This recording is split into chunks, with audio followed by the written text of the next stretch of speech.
परिचय। कोशिका सिद्धांत कोशिका की संरचना तथा उसके कार्य क्षेत्रों, कोशिका के प्रकारों, पादप तथा जंतु कोशिका, पादप तथा जंतु कोशिकाओं की संरचना, प्रोकैरियोटिक कोशिकाओं तथा पादप तथा जंतु कोशिका में अंतर, प्रोकैरियोटिक तथा यूकैरियोटिक कोशिकाओं में अंतर के बारे में हम पहले ही चर्चा कर चुके हैं। हाँ, चलो अब हम यूकैरियोटिक कोशिकाओं की संरचना के विषय में चर्चा करेंगे। ओके, हम कोशिका झिल्ली तथा कोशिका भित्ति की संरचना तथा उनके कार्यों का भी अवलोकन यानी निरीक्षण करें।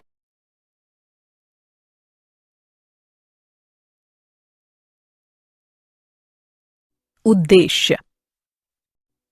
इस पाठ के अंत में आप निम्न करने में सक्षम हो जाएंगे: यूकैरियोटिक कोशिका के गुणों को जानना, कोशिका झिल्ली के गुणों को जानना, कोशिका झिल्ली के कार्यों को समझना, कोशिका भित्ति के गुणों को जानना, कोशिका भित्ति के कार्यों को समझना,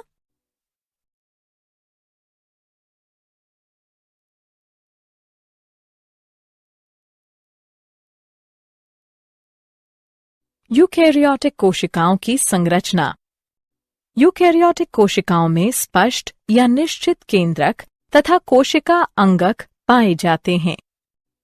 ये कोशिकाएं शैवाल यानी साइनोबैक्टीरिया को छोड़ करके कई समूहों में कवक, फंजाई तथा अन्य पौधों तथा जंतुओं में पाई जाती है। एक विशिष्ट यूकैरियोटिक कोशिका में एक कोशिका झिल्ली, केंद्रक तथा जीव द्रव्य पाया जाता है। यूकैरियोटिक कोशिकाओं में आनुवांशिक पदार्थ गुणसूत्रों के रूप में व्यवस्थित रहते हैं। यूकैरियोटिक कोशिकाओं में कोशिकीय कंकाल जैसी संरचना भी पाई जाती है।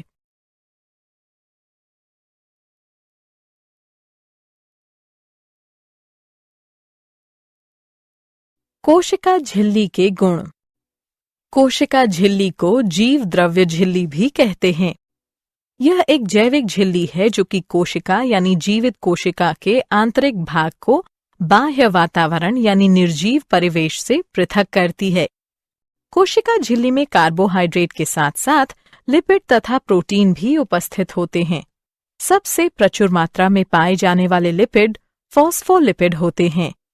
झिल्लियों में लिपिड तथा प्रोटीन के अणु असहसंयोजक बंधों द्वारा जुड़े होते हैं। लिपिड अणु सतत द्विक परत यानी दोहरी परत जो कि लगभग 4 से 5 मिलीमीटर मोटी होती है के रूप में व्यवस्थित होते हैं।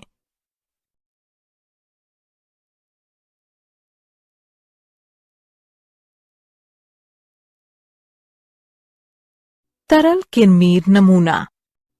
तरल किरमीर नमूना जैविक झिल्लियों में फॉस्फोलिपिड तथा प्रोटीन के क्रम की व्याख्या करता है जो कि 1972 में S.L. सिंगर तथा G. निकोलसन ने प्रतिपादित किया था। जैव झिल्लियां 2 विमीय तरल द्रव्य के रूप में मानी जा सकती हैं, जहां सभी लिपिड तथा प्रोटीन अणु कम या अधिक आसानी से विसरित होते हैं।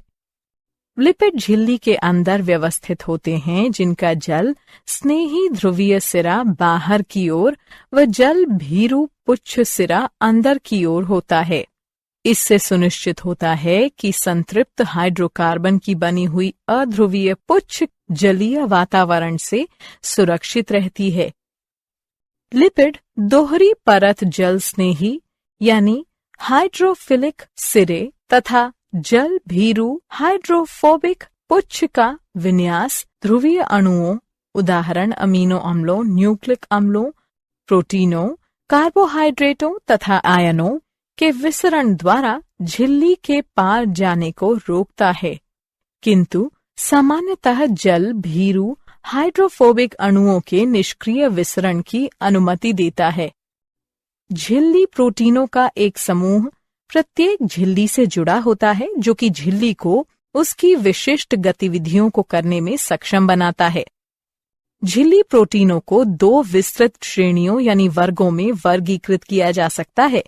अंगभूत यानी आंतरिक तथा परिधीय यानी बाह्य प्रोटीन।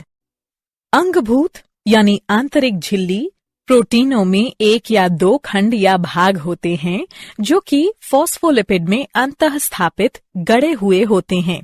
इनसे एक या अधिक वसा अम्ल की श्रृंखलाएं सहसंयोजक बंध के रूप में जुड़ी हुई होती हैं, जो कि झिल्ली में उन्हें एक लंगर यानी आश्रय के रूप में सहायता प्रदान करती हैं। परिधीय बाह्य झिल्ली प्रोटीन फॉस्फोलिपिड द्विक परत की जलरोधी हाइड्रोफोबिक मूल के साथ संपर्क नहीं बनाती है। इसके बजाय वे अंगभूत यानी आंतरिक झिल्ली प्रोटीनों के साथ अप्रत्यक्ष रूप से जुड़ी होती है। ये प्रोटीन झिल्ली से झिल्ली के कोशिक द्रव्य वाली तरफ विभिन्न तरीके से संपर्क स्थापित करती हैं। कुछ प्रोटीन साइटोपंजर यानी साइटोस्केलेटन से संयोजित होती हैं। झिल्ली के बाह्य तरफ कुछ झिल्ली प्रोटीन झिल्ली बाह्य कोशिकीय जालीदार मैट्रिक्स के तंतुओं से संयोजित होती हैं।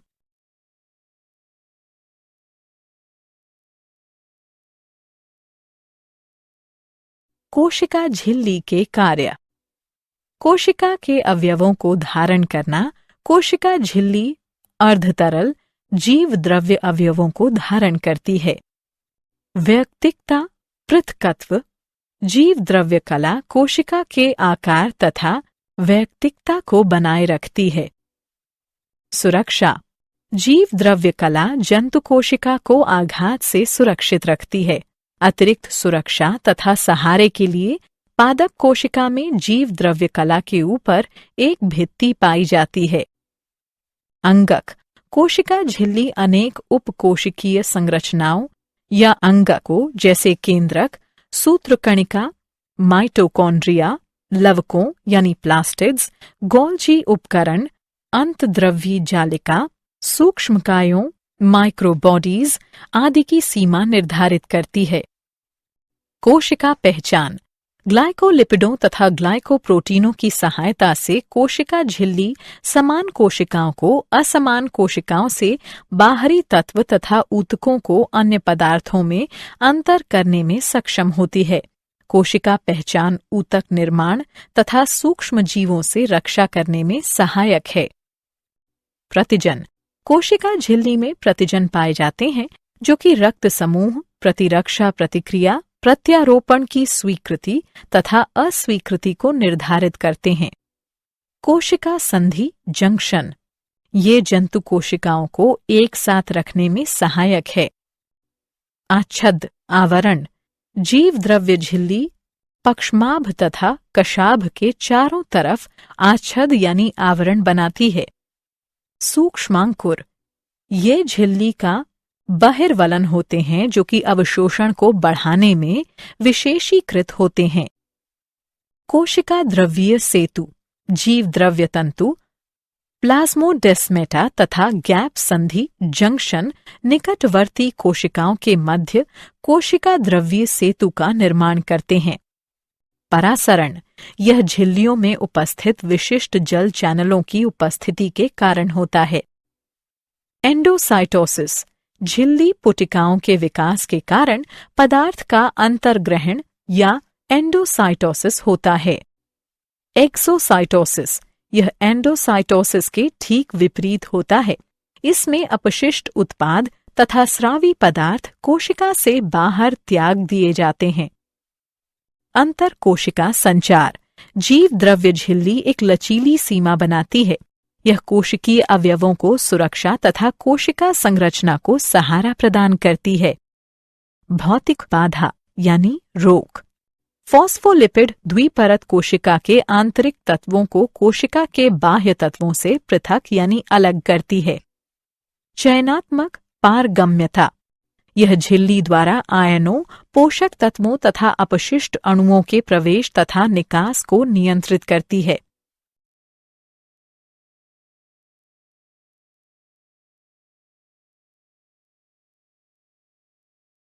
कोशिका भित्ति की संरचना कोशिका भित्ति सख्त यानी कठोर तथा प्रायः लचीली होती है, लेकिन कभी-कभी कुछ प्रकार की कोशिकाओं के चारों तरफ यह एक उभरी हुई परत बनाती है।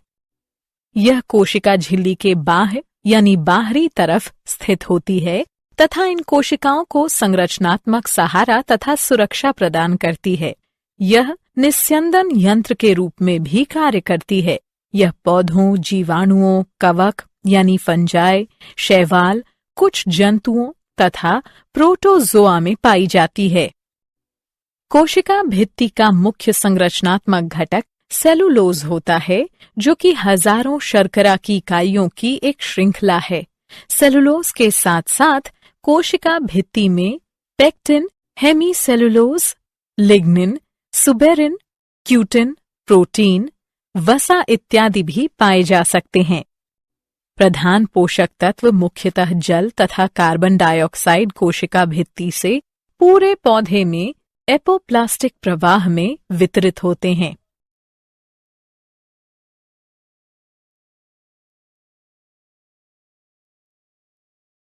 मध्य पटलिका। पादप कोशिका भित्ति को 3 क्षेत्रों में विभक्त किया जा सकता है। मध्य पटलिका, प्राथमिक भित्ति, द्वितीयक भित्ति, तृतीयक भित्ति।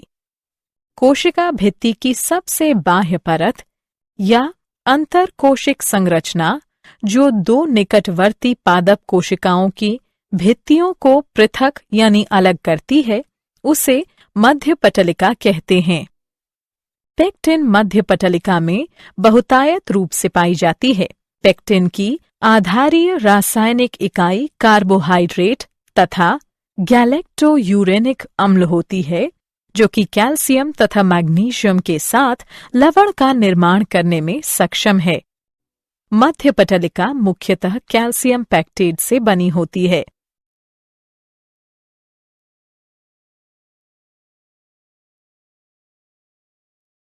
प्राथमिक भित्ति। एक पौधे की प्रारंभिक भित्ति ही प्राथमिक भित्ति होती है, जो कि मध्य पटलिका के भीतर यानी अंदर पाई जाती है। प्राथमिक भित्ति मध्य पटलिका की दोनों सतहों पर विकसित होती है। प्राथमिक भित्ति सेलुलोज, हेमीसेलुलोज, पेक्टिन तथा लिनिन से मिलकर बनी होती है।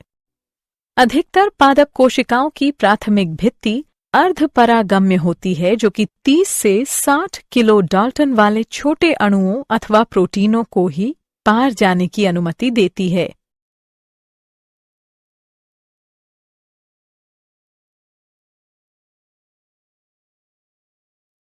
द्वितीयक भित्ति। द्वितीयक भित्ति प्राथमिक भित्ति के ऊपर पाई जाती है, जो कि मोटी, कठोर, पारगम्य होती है।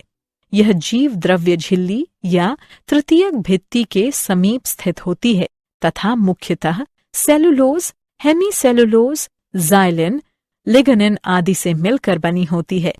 कुछ कोशिकाओं में द्वितीयक भित्ति लिग्निन के साथ मिश्रित होकर काष्ठ यानी लकड़ी का निर्माण करती है। लिग्निन एरोमेटिक यौगिक का एक जटिल बहुलक यानी पॉलीमर तथा काष्ठीय ऊतकों का मुख्य घटक है। कुछ कोशिकाओं में द्वितीयक भित्ति सुबेरिन के साथ मिश्रित होकर कॉर्क का निर्माण करती है तथा इसे जल के प्रति अगम्य बनाती है।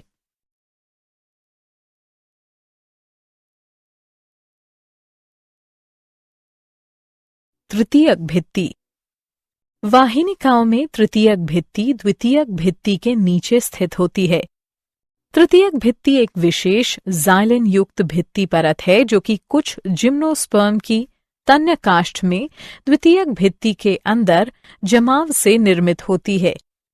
तृतीयक भित्ति रासायनिक तथा रंजन दोनों द्वारा विभेदित होती है।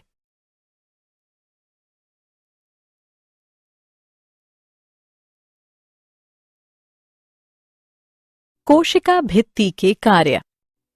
कोशिका भित्ति का मुख्य कार्य दाब रिक्तिका यानी झिल्ली की भांति कार्य करना है। जब जल कोशिका में प्रवेश करता है तो यह अधिक फैलाव यानी विस्तार को रोकती है।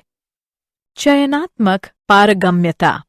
यह झिल्ली से आयनों, पोषक तत्वों तथा उत्सर्जी अणुओं के प्रवेश तथा निकास को नियमित करती है। यह पादप कोशिका की आकृति को निर्धारित करती है तथा कोशिकाओं के शुष्कीकरण को भी रोकती है। जीव द्रव्य तंतु संयोजन कोशिकाओं के मध्य पदार्थों के गमन में सहायता करते हैं। जीव द्रव्य तंतु द्वारा जुड़ी हुई कोशिकाएं एक तंत्र सिम्प्लास्ट का निर्माण करती हैं। कोशिका भित्ति पादप कोशिका को फूलने यानी सूजने की अनुमति देती है। जैसे ही परासरण द्वारा जल रिक्तिका यानी झिल्ली में प्रवेश करता है, पादप कोशिका फैल जाती है। कोशिका भित्ति इतनी मजबूत यानी दृढ़ होनी चाहिए कि वह इस विस्तार को नियमन करती हो तथा कोशिका को सूजने या फूलने से बचाती हो। पुराने कोशिका भित्ति कणों के ऊपर नए कणों का जुड़ना अभिस्थापन कहलाता है। यह कोशिका को सहारा देने के लिए यांत्रिक शक्ति प्रदान करता है। सेलुलोज सूक्ष्म तंतु बहुत मजबूत होते हैं। ऊतकों जैसे जाइलम में लिग्निन के जुड़ने से मजबूती को बढ़ाया जा सकता है। कोशिकाओं जैसे कोलेनकाइमा में कोशिका भित्ति में यांत्रिक शक्ति को बढ़ाने के लिए अतिरिक्त ग्लूकोज जुड़ जाता है। कोशिका भित्ति में छोटे छिद्र, जिन्हें गर्त कहा जाता है, पाए जाते हैं, जिनसे जीव द्रव्य तंतुपाद निकलने में सक्षम होते हैं। ये अंतराकोशिक संयोजन जीवित कोशिका अवयवों के मध्य पदार्थों के आदान प्रदान की अनुमति देते हैं।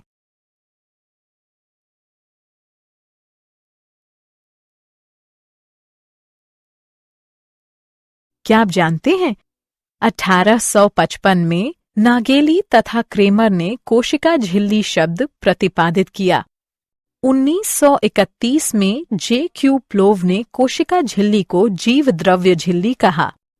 1935 में डैनियल तथा डावसन ने जीव द्रव्य झिल्ली का सैंडविच मॉडल प्रस्तावित किया था, जिसके अनुसार जीव द्रव्य झिल्ली प्रोटीन लिपिड द्विपरत प्रोटीन सैंडविच है।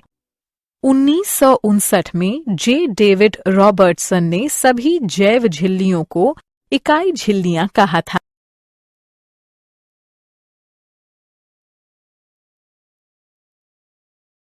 सारांश। आइए हमने जो कुछ सीखा है उसे संक्षेप में दोहराएं।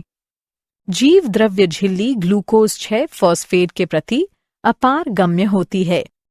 झिल्ली में उपस्थित कार्बोहाइड्रेट प्रायः शाखित ओलिगोसैकेराइड होते हैं, जिनमें 15 से कम शर्करा इकाइयां पाई जाती हैं। लिपिडों तथा प्रोटीनों के मध्य सामान्यतः सहसंयोजक बंध पाए जाते हैं, जो कि क्रमशः ग्लाइकोलिपिड तथा ग्लाइकोप्रोटीन का निर्माण करते हैं। जीव द्रव्य झिल्ली चयनात्मक पारगम्य होती है तथा कई अणुओं के परिवहन की सुविधा मुहैया कराती है। जीव द्रव्य झिल्ली कार्बोहाइड्रेट के साथ साथ लिपिड तथा प्रोटीन से मिलकर बनी होती है।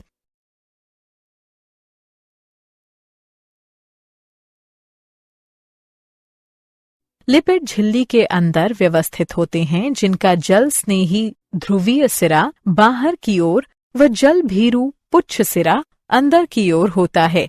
इससे सुनिश्चित होता है कि संतृप्त हाइड्रोकार्बन की बनी हुई अध्रुवीय पुच्छ जलीय वातावरण से सुरक्षित रहती है। सिंगर तथा निकोलसन ने जीव द्रव्य झिल्ली का नवीनतम मॉडल यानी नमूना तरल कार्मीर नमूना प्रतिपादित किया है। तरल कार्मीर नमूने के अनुसार जीव द्रव्य झिल्ली फॉस्फोलिपिड अंगभूत यानी आंतरिक प्रोटीन तथा परिधीय यानी बाह्य प्रोटीन से मिलकर बना होता है। प्रोलीन कोशिका झिल्ली का घटक नहीं है। जीव द्रव्य झिल्ली परासरण नियमन में सहायता करती है। जीव द्रव्य झिल्ली एकल लिपिड परत तथा 2 प्रोटीन परतों से मिलकर बनी होती है।